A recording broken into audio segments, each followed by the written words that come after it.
नमस्कार दोस्तों। आज एक नई कहानी के साथ स्वागत करती हूँ।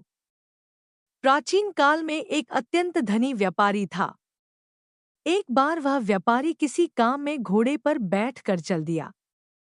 गंतव्य स्थान पर खाने पीने को कुछ नहीं मिलता था, इसलिए उसने एक बैग में कुलचे और खेजूर भर लिए।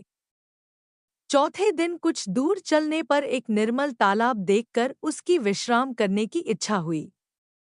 वह घोड़े से उतरा और तालाब के किनारे बैठकर कुलचे और खजूर खाने लगा। जब पेट भर गया तो उसने जगह साफ करने के लिए खेजूर की गुठलियां इधर-उधर फेंक दी और आराम करने लगा। इतने में उसे एक महाभयंकर दैत्य अपनी ओर बड़ी सी तलवार लेके आता दिखाई दिया। पास आकर दैत्य क्रोध से गरज कर बोला, इधर आ, मैं तुझे मार डालूंगा। व्यापारी उसका भयानक रूप देखकर और गर्जन सुनकर कांपने लगा और बोला, स्वामी, मैंने क्या अपराध किया है कि आप मेरी हत्या कर रहे हैं? दैत्य ने कहा, तूने मेरे पुत्र की हत्या की है, मैं तेरी हत्या करूंगा।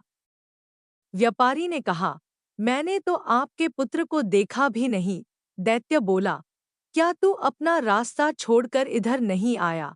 क्या तूने अपनी झोली से निकालकर खेजूर नहीं खाए और उनकी गुठलियां इधर-उधर नहीं फेंकी? व्यापारी ने कहा, आपकी बातें ठीक हैं, मैंने ऐसा ही किया है। दैत्य ने कहा, जब तू गुठलियां फेंक रहा था तो इतनी जोर से फेंक रहा था कि एक गुठली मेरे बेटे की आंख में लगी और बेचारे का उसी समय प्राण त्याग दिया। अब मैं तुझे मार डालूंगा। व्यापारी बोला, स्वामी, मैंने आपके पुत्र को जानबूझकर तो मारा नहीं है। फिर मुझसे जो भूल हो गई है उसके लिए मैं आपके पैरों पर गिरकर क्षमा मांगता हूँ। दैत्य ने कहा, मैं न दया करना जानता हूँ न क्षमा करना। व्यापारी अपने स्त्री पुत्रों की याद करके विलाप करने लगा। दैत्य ने यह सोचकर हाथ रोक लिया कि जब यह थक कर हाथ पांव पटकना बंद कर देगा तो इसे मारूंगा। लेकिन व्यापारी ने रोना पीटना बंद ही नहीं किया। अंत में दैत्य ने उससे कहा, तू बेकार ही अपने को और मुझे तंग कर रहा है।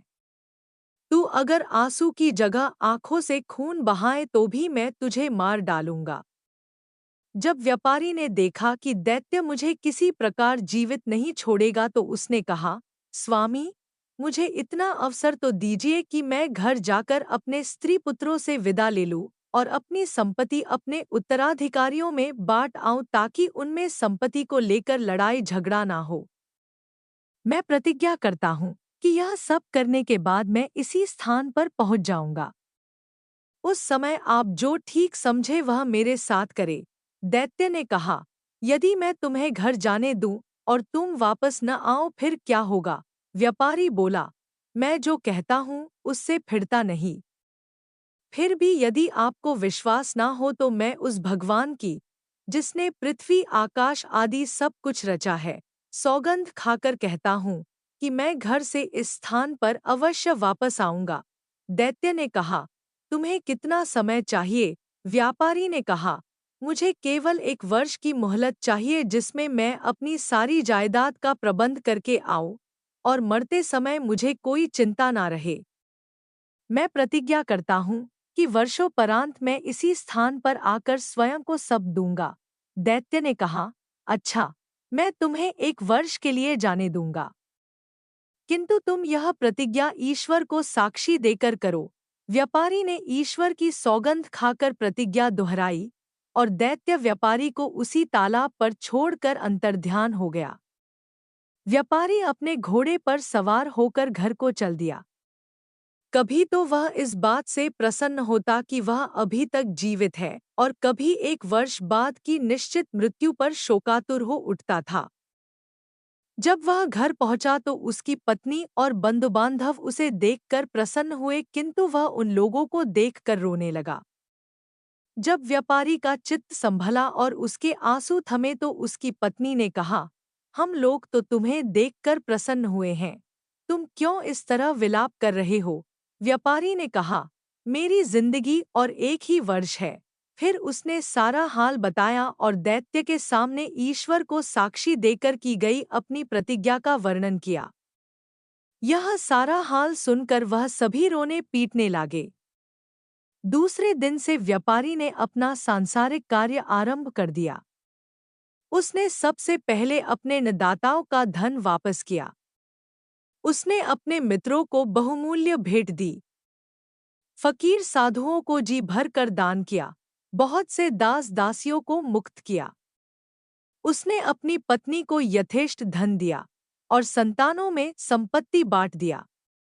इन सारे प्रबंधों में एक वर्ष बीत गया और वह अपनी प्रतिज्ञा निभाने के लिए दुखी मन से चल दिया।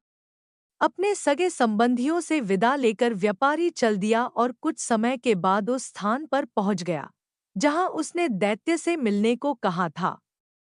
वह घोड़े से उतरा और तालाब के किनारे बैठकर दुखी मन से अपने हत्यारे दैत्य की राह देखने लगा। इतने में एक वृद्ध पुरुष एक हिरनी लिए हुए आया और व्यापारी से बोला, तुम इस निर्जन स्थान में कैसे आ गए? क्या तुम नहीं जानते कि बहुत से मनुष्य धोखे से इसे अच्छा विश्राम स्थल समझते हैं और यहाँ आकर दैत्यों के हाथों फंस जाता है। अब मैं यहाँ ठहर कर देखूंगा कि दैत्य तुम्हारे साथ क्या करता है। इतने ही में एक और वृद्ध पुरुष आया जिसके हाथ में रस्सी थी और दो काले कुत्ते उस रस्सी से बंधे हुए थे। वह उन दोनों से उनका हालचाल पूछने लगा। पहले बूढ़े ने व्यापारी का संपूर्ण वृत्तांत कहा और यह भी कहा कि मैं आगे का हाल चाल देखने यहाँ बैठा हूँ। दूसरा बूढ़ा भी यह सब सुनकर आश्चर्यचकित हुआ और वहीं बैठकर दोनों से बातें करने लगा। कुछ समय के उपरांत एक और बूढ़ा एक खच्चर लिए हुए आया और पहले दो बूढ़ों से पूछने लगा कि यह व्यापारी इतना दुखी होकर यहाँ क्यों बैठा है। दोनों ने उस व्यापारी का पूरा हाल कहा। तीसरे वृद्ध पुरुष ने वहां ठहरकर इस व्यापार का अंत देखने की इच्छा प्रकट की। वह भी वहां बैठ गया। अभी तीसरा बूढ़ा अच्छी तरह सांस भी नहीं ले पाया था कि उन चारों व्यक्तियों ने देखा कि सामने के जंगल में धुएं का बादल उनके समीप आकर गायब हो गया। वह लोग आश्चर्य से आंखें मल ही रहे थे कि एक अत्यंत भयानक दैत्य उपस्थित हो गया। उसके हाथ में तलवार थी और उसने व्यापारी से कहा, उठकर इधर आ, मैं तुझे मारूंगा। ले गया। हिरनी वाले बूढ़े ने यह देखा और वह दौड़कर दैत्य के पास पहुंचा और बोला, दैत्य महाराज, मैं आपसे कुछ निवेदन करना चाहता हूं। आप अपने क्रोध पर कुछ देर के लिए संयम रखें।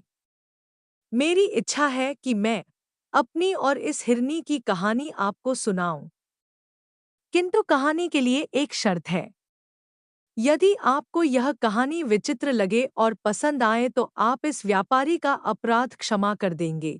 दैत्य ने कुछ देर तक सोचकर कहा, अच्छा, मुझे तुम्हारी शर्त स्वीकार है। कहानी कहो। तो दोस्तों, क्या कहानी सुनाया होगा ये सुनने के लिए बने रहे मेरे साथ और प्लीज़ मेरे चैनल को सब्सक्राइब करें। Thank you.